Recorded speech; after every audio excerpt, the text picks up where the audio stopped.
In today's video, you'll learn how to change the default font in Microsoft Outlook to make your emails consistent and professional.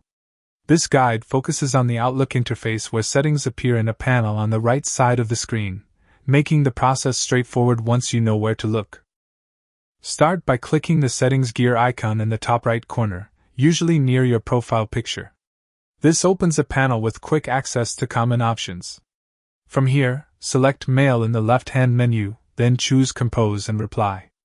This section controls your message formatting, including signature, font, size, style, and color.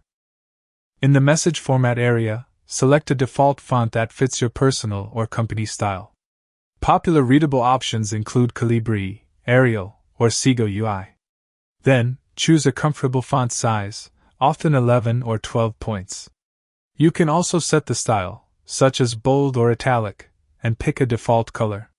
For accessibility, select clean fonts, avoid very small sizes, and choose colors with high contrast. If your Outlook version lets you apply settings separately for new messages, replies, and forwards, aim to keep them consistent to ensure uniformity. After configuring your preferences, click Save to apply them. These defaults will be used automatically for all new emails you compose. They won't alter messages already sent or received. If changes don't appear, verify that you click Save and Adjusted Settings under Message Format in Compose and Reply. Note that some organizations restrict fonts, so your available options may be limited. That's it.